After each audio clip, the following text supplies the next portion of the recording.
Hello दोस्तों, कैसे हैं आप सब। हमारे इस चैनल पर सेम कॉन्सेप्ट वाली कई मूवीज डालने से व्यूअर्स को इनकी स्टोरीज भी सेम लगती है, और कोई नई मूवी डालने पर भी कुछ लोग कहते हैं कि भाई ये तो पहले ही अपलोड की हुई मूवी है। लगता है ये कंफ्यूजन सेम टाइप की मूवीज डालने से ही हो रहा है। इसलिए मैंने सोचा कि कुछ दिनों तक कोई अलग स्टोरी वाली मूवीज को एक्सप्लेन किया जाए, और मैंने ऐसी कुछ मूवीज को सिलेक्ट भी कर लिया है। तो आज जिस मूवी को हम देखने वाले हैं वो सच में एक अलग ही टाइप की मूवी है। आप लोगों ने इस तरह की मूवी पहले कभी नहीं देखी होगी। मूवी की शुरुआत में कोस्टल एरिया को दिखाते हैं। वहाँ एक घर के विंडो से एक छोटा लड़का डेविड अपने टेलीस्कोप से चांद को देख रहा होता है। वो चांद को देखकर हंसते हुए कुछ बातें कर रहा होता है, और तब अचानक नीचे से उसकी माँ उसको पुकारते हुए कहती है कि अब तक तुम सोए क्यों नहीं। तब वो सब कुछ वहाँ छोड़कर अंदर जाकर सो जाता है, और अब चांद पर मूवी का टाइटल कोकून डालकर मूवी स्टार्ट होती है। अब उसी चांद को दिखाते हैं जिसकी तेज रोशनी सीधे धरती पर आकर गिरती है। तब उस समुद्र में रहने वाली डॉल्फिन्स आवाज करने लगती है, और चांद की रोशनी सीधे उस समुद्र में आ गिरती है। अब समुद्र के अंदर हमें एक बहुत सालों पुरानी जगह को दिखाया जाता है,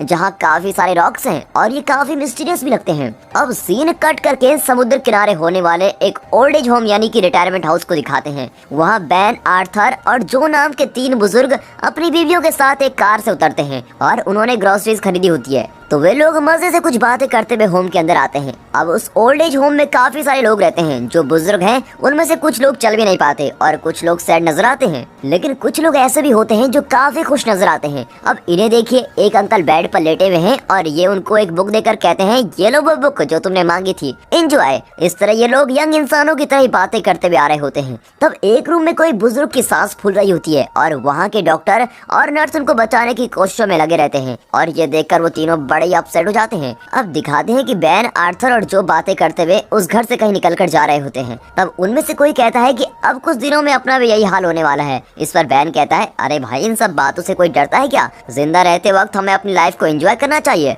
फिर वे एक गेट को क्रॉस करके अंदर जाते हैं। लगता है ये लोग छुपके से कहीं जा रहे हैं। असल में ये लोग उस होम के पास वाले एक रिजॉर्ट में आते हैं, और उस रिजॉर्ट में कोई लोग नहीं रहते, और ना ही कोई सिक्योरिटी होती है। अब उस रिजॉर्ट में एक इंडोर स्विमिंग पूल होता है, जहाँ ये तीनों बुजुर्ग रोज छुपके से आकर मस्त स्नान और स्विमिंग करके एंजॉय करते हैं। अब अगले सीन में हमारे हीरो जैक को दिखाते हैं, जो एक बोट का ओनर है। उस बोट में जैक और एक कस्टमर के बीच कोई आर्गुमेंट्स हो जाती है, और वो कस्टमर बोट के बारे में कुछ कंप्लेंट करके निकल जाता है, और जैक कहता है मेरी बोट के बारे में कुछ मत कहना, और उसके पीछे जाता है। तब वो देखता है कि वहाँ कई टूरिस्ट आए हुए हैं। उस कोट सूट पहने हुए आदमी का नाम वॉल्टर है, इस लेडी का नाम केटी है। अब वे आकर जैक से कहते हैं कि उन्हें 27 डेज के लिए उनकी बोट की जरूरत है। तब जैक सरप्राइज होकर कहता है हाँ जरूर, और उनको बोट में लेके जाता है। फिर कहता है आप लोग इसमें कहीं भी जा सकते हो और कुछ भी कर सकते हैं। हाँ, अगर आपको स्कूबा डाइविंग करनी है तो मेरे पास जरूरी इक्विपमेंट्स भी हैं, आप बस एंजॉय कीजिए। तब वॉल्टर कहता है ठीक है जैक, हमें बस 27 डेज के लिए बोट रेंट पे चाहिए, और हम जहाँ भी जाने कहेंगे वहाँ तुमको ले जाना होगा। फिर जैक भी इसके लिए मान जाता है, और वो इस डील को फाइनल करते हैं।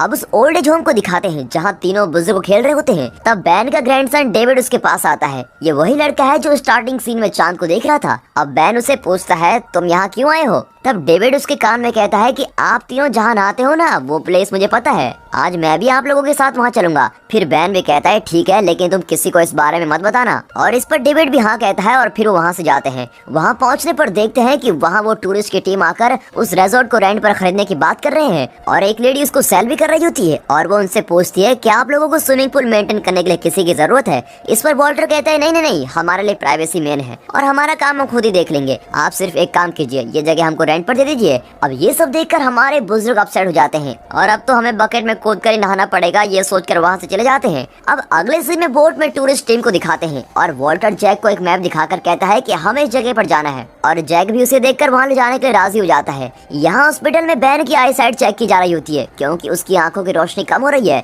तब वो डॉक्टर के साथ आर्ग्यू करते हुए कहता है कि पिछले हफ्ते तो तुमने कहा था कि पावर इतनी है, और अब कह रहे हो कि इतनी है। इस पर डॉक्टर कहता है कि सर आपकी एज हो रही है, इसलिए हर हफ्ते आपकी आंखों की पावर कम हो रही है। फिर बैन अपसेट होकर बाहर निकलता है, क्योंकि उसकी उम्र होती जा रही है। इस बात को वो एक्सेप्ट ही नहीं कर पाता, और फिर वो वहाँ से चला जाता है। यहाँ जैक उन्हें उनकी कहीं भी जगह पर बोट पे लेके जाता है, और वहाँ पहुँचते ही वो सभी लोग वाटर सूट पहनकर पानी में कूद जाते हैं। अब ये पानी के अंदर जाकर उन रॉक्स को निकालते हैं। ये वही रॉक्स हैं जिन्हें स्टार्टिंग के सीन में चांद की रोशनी गिरते हुए दिखाया गया था। अब वे अंदर जाकर उन रॉक्स को जमीन से सेपरेट करते हैं, और वहीं से पैक करके बोट में लेके आते हैं। और जैक उन्हें पूछता है कि ये सब क्या है। तब वे कहते हैं कि हम नहीं बता सकते। सकते, ये एक सीक्रेट है। लेकिन ये सब चलते हुए हमारे तीन बुजुर्ग दूर से अपने बाइनोकुलर से देख रहे होते हैं। तब जोई कहता है, अरे ये तो वही लोग हैं जिन्होंने रिजॉर्ट को रेंट पर लिया है, ये पानी में से कौन सी चीज बाहर निकाल कर बोट पर रख रहे हैं। इस पर बैन कहता है, छोड़ो ना, वो कोई रिसर्च कर रहे होंगे, हमें उससे क्या मतलब। लेकिन तब जोई कहता है कि नहीं यार, दाल में कुछ काला जरूर है, हमें इसका पता लगाना ही होगा। फिर अगले दिन जब टूरिस्ट फिर से समुद्र में जाते हैं तब ये तीनों उस रिजॉर्ट में नहाने के लिए आ जाते हैं और वहाँ जाकर देखते हैं कि उस स्विमिंग पूल में कई रॉक्स रखे हुए हैं। फिर वो क्या चीज है ये देखने के लिए उसको टच करते हैं, लेकिन उनको कुछ भी समझ नहीं आता और फिर कहते हैं कि चलो यार हम नहाते हैं, हमें जल्दी जल्दी जाना भी है। अब पानी में कूदते ही वो एक दूसरे को कहते हैं, भाई क्या तुम्हें कुछ अजीब सा फील हो रहा है। तब कोई कहता है कि हाँ यार, ऐसा लग रहा है जैसे मुझ में कोई नई एनर्जी आ गई हो, और पहले यहाँ आते थे तब तो ऐसा कुछ फील नहीं होता था। और फिर इसके बाद वो तीनों जो कारनामे करते हैं वो देखकर आप सरप्राइज हो जाओगे। वो पानी में कूदकर free style, butterfly, side stroke, ऐसे कई तरीके की स्विमिंग करते हैं और मस्त एनर्जेटिक होकर बाहर निकलते हैं। फिर जाते समय जोई कहता है कि मुझे तो ऐसी फीलिंग आ रही है जैसे मैं जवान हो गया हूँ। तब बैन कहता है, अरे यार तुम 80 साल के ही हो। और जोई कहता है, नहीं भाई, फिर भी मुझे ऐसा लग ही रहा है। इस तरह मजे में बातें करते हुए वो होम में जाते हैं। अब होम में जाकर भी वो ऐसे ही कुछ कारनामे करते हैं। जैसे यहाँ जोई सोते समय अपनी वाइफ को लोरी सुनाने को कहता है, वहाँ आर्थर अपनी वाइफ को प्रपोज तक कर देता है। और बैन की तो पूछे ही मत, यहाँ दोनों के बीच रोमांस चल रहा होता है। अगले दिन उनकी बीवियां बातें कर रही होती है कि पता नहीं इनको क्या हो गया, आजकल कुछ ज्यादा ही हीरो बनते फिरते हैं।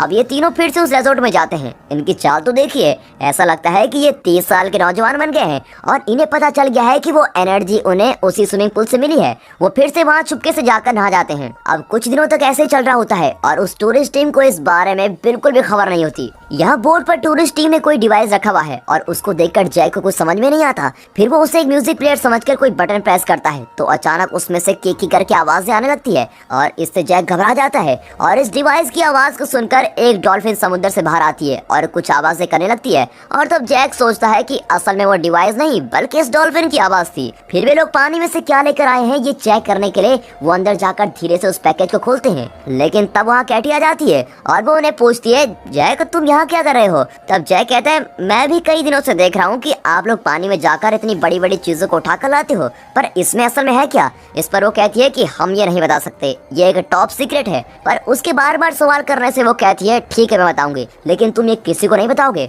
वो कहती है, ये सब जायंट साइज शेल हैं जो बहुत ही कीमती है, इसीलिए हम इनको ले जा रहे हैं। और जैक ये सुनकर सरप्राइज हो जाता है और वो गलती से अपने पैरों पर एक सिलेंडर गिरा देता है और जोर से चिल्लाने लगता है। फिर वो मौका देखकर कैटी से फ्लर्ट करने की कोशिश करता है, मगर वो नींद आने का बहाना बनाकर वहाँ से चली जाती है। अगले सीन में जोई को दिखाते हैं जो चेकअप के लिए डॉक्टर के पास आया होता है। तब डॉक्टर उसकी रिपोर्ट को देखकर कहता है, सर आपकी रिपोर्ट तो पूरी तरह से पलट गई है, आप आजकल क्या खाते हो। असल में जोई को कैंसर की प्रॉब्लम होती है और अब वो बिल्कुल रिकवर हो गया है। डॉक्टर के ये कहते ही जोई और उसकी वाइफ बहुत ही खुश हो जाते हैं। अब होम की ओल्ड कपल के लिए कोई पार्टी अरेंज की जाती है और सभी वहाँ जाते हैं और उस पार्टी में भी ये तीनों कपल मस्त में डांस करके एंजॉय करते हैं। अब उस बोर्ड को दिखाते हैं जहाँ जैक इंजन रूम में कुछ काम कर रहा होता है। तब उसे वहाँ एक छोटा छेद दिखता है और वो उस छेद में से देखता है कि वहाँ कैटी ड्रेस चेंज कर रही है और वो उसको देखने लगता है। तब वहाँ पर एक ट्विस्ट दिखाते हैं कि कैटी अपनी स्किन को भी उतारने लगती है और देखते हैं कि उसकी बॉडी से एक तेज रोशनी आ रही है और फिर पता चलता है कि असल में कैटी एक एलियन है। तब कैटी भी जैक को देख लेती है और ये सब देखकर जैक घबराकर चिल्लाते हुए ऊपर भागता है। वो एक फायर स्प्रे को हाथ में लेकर ऊपर चारों तरफ भाग रहा होता है और उन्हें कहता है कि भाई आप लोग सब कौन हो, प्लीज मुझे मत मारो। वो लोग उसे कुछ किए बिना सिर्फ देखते रहते हैं, लेकिन ये हड़बड़ी में यहाँ वहाँ भाग रहा होता है। फिर वॉल्टर उसे कहता है, जैक जरा शांत हो जाओ, लेकिन वो उसकी नहीं सुनता और फिर उसे पता चलता है कि वॉल्टर भी एक एलियन है और वो भागकर जल्दी से पानी में कूद जाता है। फिर वो किसी तरह उसे कन्विंस करते हैं कि जैक ऊपर आ जाओ, हम तुमको कुछ नहीं करेंगे, और ये कहकर बोट में बिठाकर उससे कुछ बातें करते हैं। वॉल्टर उसे कहता है कि हम अंटारियंस हैं और हम अंटारिया नाम के एक प्लैनेट से यहाँ आए हैं। 10,000 साल पहले ही हमने इस अर्थ को खोज लिया था और हम यहाँ एटलांटिस नाम की एक जगह पर आकर उतरे थे। हमारा काम खत्म होते ही हम वापस लौट गए थे, लेकिन हमारे ग्राउंड क्रू मेंबर्स यहीं पर रह गए और समुद्र के अंदर जगह बनाकर वहाँ रह रहे थे। तो अब 10,000 साल बाद हम उनको ही लेने यहाँ पर आए हैं और इस काम के लिए हमें तुम्हारी और तुम्हारी बोर्ड की मदद चाहिए थी। अब जैक को सब समझ में आ जाता है। फिर वॉल्टर कहता है कि दोस्त, हम यहाँ किसी को तकलीफ पहुँचाने नहीं आए हैं, हमारे उन टीम मेंबर्स को लेकर हम चले जाएंगे, इसलिए प्लीज ये बात तुम किसी को मत बताना। इस पर जैक भी कहता है कि ठीक है।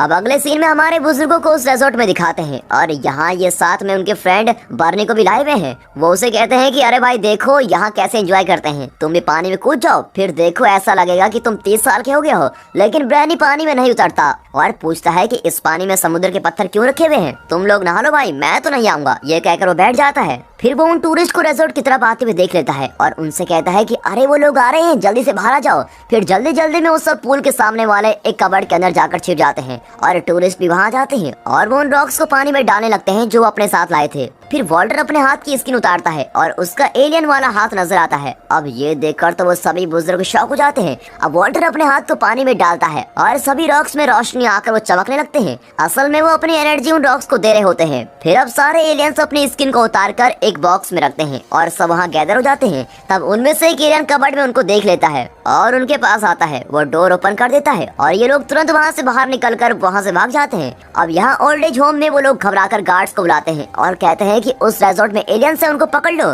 तब गार्ड्स उन पर बिलीव ही नहीं करता और कहता है क्या अंकल आप भी बूढ़े हो गए हो और कुछ भी कह रहे हो। और उसकी वाइफ गुस्से में उस गार्ड को कहती है कि तुम पहले पुलिस को बुलाओ। अब पुलिस वहाँ जाती है और वॉल्टर उससे कुछ बातें करता है। वॉल्टर कहता है कि हम एक बड़े घर से आए हैं और कुछ दिनों के लिए यहाँ रिलैक्स करने आए हैं। कुछ दिनों पहले मैंने उन बुजुर्गों को यहाँ नहाते हुए देख लिया था और हो सकता है कि इसीलिए वो हमें एलियन कह रहे होंगे। उन्हें आप जाकर समझा दीजिए, सब ठीक हो जाएगा। इस तरह एक डिसेंट जेंटलमैन जैसी बातें कहकर वॉल्टर पुलिस को बाहर भेज देता है। अब वो तीनों कुछ दिनों तक उस रिजॉर्ट में नहीं जाते हैं और इसलिए जोई की तबीयत बिगड़ने लगती है क्योंकि उसे कैंसर होता है और बैन उसको ऐसा बीमार पड़ते हुए देख नहीं पाता। इसलिए वो सीधे उस रिजॉर्ट में वॉल्टर से मिलने जाता है। फिर वो वॉल्टर से कहता है कि हमारे फ्रेंड जोई की तबीयत बहुत ही खराब है, प्लीज हमको कुछ दिनों के लिए इस पानी में नहाने के अलाउ कीजिए। इस पर वॉल्टर कहता है आप सिर्फ एक जान को बचाना चाहते हो, लेकिन हम यहाँ 20 जान को बचाने के लिए स्ट्रगल कर रहे हैं। लेकिन अगर आप मुझसे इस तरह रिक्वेस्ट कर रहे हैं तो मैं आपको परमिशन दे देता हूँ। फिर अगले दिन वो तीनों अपनी बीवियों के साथ वहाँ जाते हैं, लेकिन बर्नी उनके साथ जाने से मना कर देता है और वो अपनी वाइफ को लेकर होम में चला जाता है। अब सभी अपनी फैमिली के साथ पूल में नहाकर मजे लेते हैं। फिर अगले दिन बैन की आई साइट को टेस्ट करते हैं और वो झट से चींटी के साइज में लिखे हुए अक्षरों को भी पढ़ लेता है और इसको देखकर डॉक्टर भी बिल्कुल सरप्राइज हो जाता है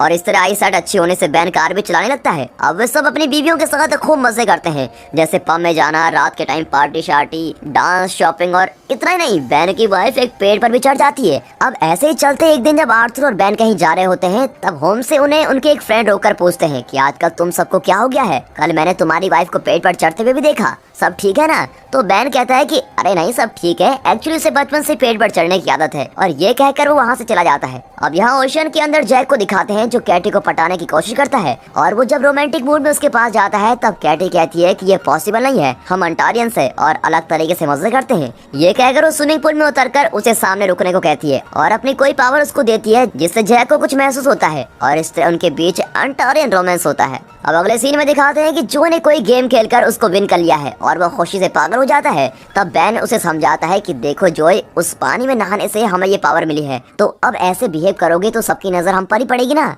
और मैंने वॉल्टर को भी वादा किया है कि हमें किसी को नहीं बताएंगे, इसलिए ज्यादा उड़ो मत। लेकिन इस पर भी जोय मजाक करने लगता है। फिर जोय उन्हें कहता है कि तुम होम में जाओ, मैं थोड़ी देर में आता हूँ। अब उन्हें भेजकर जोय यहाँ रास्ते पर एंजॉय करते हुए मस्ती में फिरता है। इतना ही नहीं, बल्कि वो इस उम्र में एक लड़की को भी पटा लेता है और फिर उसके साथ घूमता फिरता है। लेकिन ये बात उसकी वाइफ अलमा को पता चल जाती है और फिर रात को होम में लौटते ही अलमा उससे नाराज होकर बैठ जाती है और उससे बातें किए बिना ही चली जाती है। फिर अगले दिन फिर से वो उसके साथ बातें करने की कोशिश करता है, लेकिन फिर वो गुस्से में चली जाती है। अब यहाँ दिखाते हैं कि बर्नी की वाइफ की तबीयत बिगड़ने लगती है और वो इसके बारे में बात करता रहता है। तब जोय उसे कहता है कि अरे भाई, मैंने कहा था ना कि तुम उस रिजॉर्ट वाले पानी में जाकर डूब जाओ, मेरा मतलब तुम नहा क्यों नहीं लेते वहाँ जाके। लेकिन इससे बर्नी गुस्सा हो जाता है और उन दोनों के बीच आर्ग्यूमेंट हो जाते हैं और दोनों लड़ाई करने लगते हैं। तब उस होम के बाकी लोगों को ये पता चलता है कि इनके ऐसे होने का राज वो पानी ही है और ये जानकर होम के सारे लोग उस रिजॉर्ट में भागते हैं और एक एक करके सारे उस पूल में कूद जाते हैं और बच्चों की तरह खेलने लगते हैं। और इतना ही नहीं, वो उन रॉक्स को पानी में से बाहर निकालकर उनको तोड़ने भी लगते हैं। और इतने में वॉल्टर वहाँ पहुँच जाता है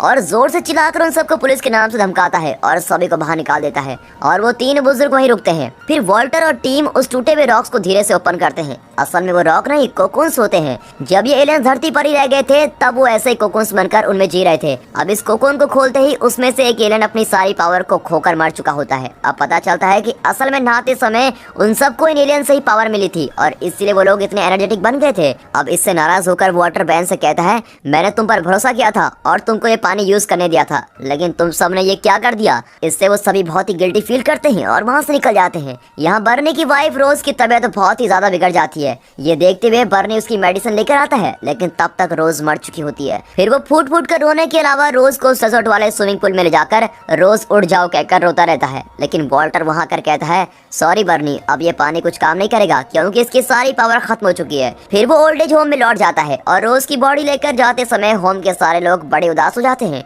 और सोचते हैं कि एक दिन हमारी भी ऐसी दुर्दशा होगी। तब बेन वॉल्टर के पास जाकर कहता है, सॉरी वॉल्टर, तुमने हम पर बहुत भरोसा किया था लेकिन हमने ऐसी गलती कर दी। इस पर वॉल्टर उसे माफ करते हुए कहता है, ठीक है, आप सबने जानबूझकर नहीं किया, इट्स ओके। फिर बैन उसे पूछता है कि क्या आप जिस काम के लिए यहाँ आए थे वो पूरा हो गया? तब वॉल्टर कहता है, नहीं सर, हमारे 20 कोकुन्स में से 2 कोकुन्स के एलियन हमने खो दिए हैं और बाकी के एलियंस में बिल्कुल पावर नहीं है। इस हालत में हम इन्हें स्पेसशिप में नहीं ले जा सकते क्योंकि वहाँ पहुँचने तक वो मर सकते हैं। इसीलिए हमने फिर से समुद्र में उसी जगह पर उनको रखने का डिसाइड किया है। लेकिन हमें डाउट है कि हम ये भी कर पाएंगे या नहीं, क्योंकि आज रात को उन सारे कोकुन्स को पानी में ले जाकर रखना होगा, वरना वो बच नहीं सकते। तब बैन कहता है, आप टेंशन मत लीजिए, हम है ना, हम आपकी हेल्प करेंगे। अब ये कहकर सभी बुजुर्ग जो अब एनर्जेटिक हैं वो उनकी मदद करते हैं और सभी कोकुन्स को वो फिर से समुद्र में उनकी जगह पर रख देते हैं। अब सभी बोट में आ जाते हैं और वॉल्टर उनसे कुछ बातें भी करता है। वो कहता है, आप लोगों की उम्र हो चुकी है और आपको यंग होना था, इस कारण से आप लोग उस पुल में नहा रहे थे, तो इसके लिए मेरे पास एक ऑफर है। हमारे स्पेसशिप में आप लोगों के अलावा और 30 लोगों के लिए जगह भी है।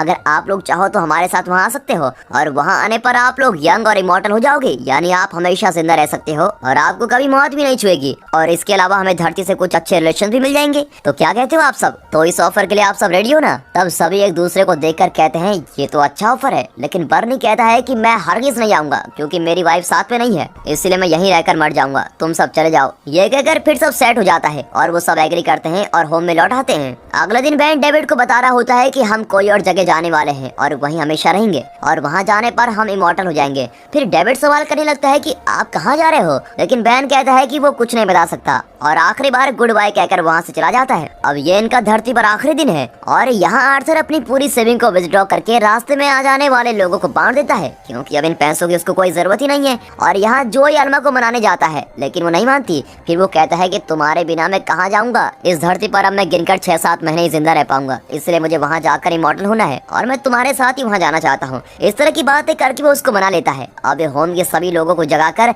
इस बात को बताते हैं और कहते हैं कि हम वहाँ जाकर हमेशा यंग रह सकते हैं और खुश भी। फिर सभी लोग एग्री करते हैं और वहाँ जाने के लिए रेडी हो जाते हैं। फिर रात को जब गार्ड सोए हुए होते हैं तब सभी लोग अपने लगेज को लेकर चुपके से होम से बाहर निकल जाते हैं। यहाँ डेविड उदास होकर आसमान की तरफ देख रहा होता है। तब उसकी माँ सुसैन आकर उससे पूछती है, क्या हुआ है बेटा? तब वो कहता है कि नाना और नानी को मैं फिर नहीं मिल पाऊंगा क्योंकि वो कहीं और जा रहे हैं। और ये सुनते ही सुसैन को लगता है कि कोई प्रॉब्लम हो गई है और वो तुरंत ओल्ड एज होम में पहुंच जाती है। यहाँ सभी बुजुर्ग बोर्ड पर बोर्ड होकर कहीं जा रहे होते हैं और सभी बड़े खुश नजर आते हैं। अब वहाँ बर्नी आता है, तब वो उसको भी साथ में आने को कहते हैं लेकिन वो फिर मना कर देता है। वो कहता है कि मेरी वाइफ यहीं गुजर गई थी, इसलिए मैं उसको छोड़कर कहीं नहीं जा सकता। फिर वो सभी को गुड बाय कहता है। यहाँ सुसैन होम में जाकर उन गार्ड्स को पूछती है, यहाँ चल क्या रहा है, तुम यहाँ सोकर पड़े हो? तब गार्ड्स उठकर चेक करते हैं, तब सारे रूम्स खाली होते हैं। फिर वो जल्दी से पुलिस को बुलाता है और पुलिस भी आकर पूछताछ कर रहे होते हैं। तब डेविड उस बोर्ड को दिखाता है जहाँ सारे बुजुर्ग खड़े होते हैं। फिर ये नाना जी कहकर पुकार कर तेजी से बोर्ड की तरफ भागता है लेकिन तब तक बोर्ड स्टार्ट हो जाती है और डेविड भागते हुए उसमें कूद जाता है और बैन को टाइटली हक कर देता है।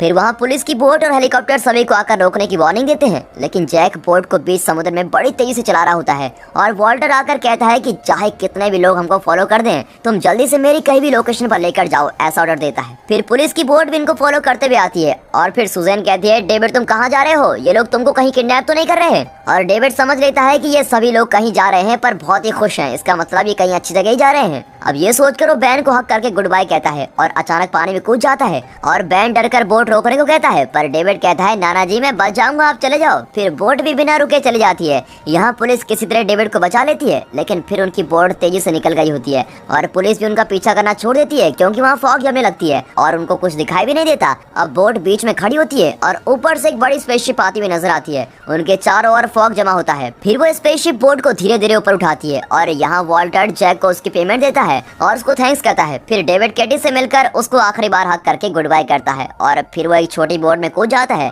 फिर उनकी बोट धीरे धीरे उस स्पेसशिप के अंदर चली जाती है और फिर स्पेसशिप गायब हो जाता है। फिर कुछ हफ्तों के बाद दिखाते हैं कि उन बुजुर्गों के रिलेटिव्स बैठे होते हैं। अब उस बोट के गायब होने से उन सबको लगता है कि शायद वो बोट डूबकर कहीं वो मर गए होंगे और इसीलिए वो उन सबको श्रद्धांजलि देते हैं। तब डेविड आसमान की तरफ देखकर स्माइल करता है क्योंकि उसको पता है कि वो सब कहाँ गए हैं और इसीलिए स्टार्टिंग के सीन में वो चांद को देख रहा था। और इसी के साथ दोस्तों ये मूवी खत्म होती है। अगर आपको मूवी अच्छी लगी हो तो वीडियो को एक लाइक और चैनल को सब्सक्राइब अभी कर दे।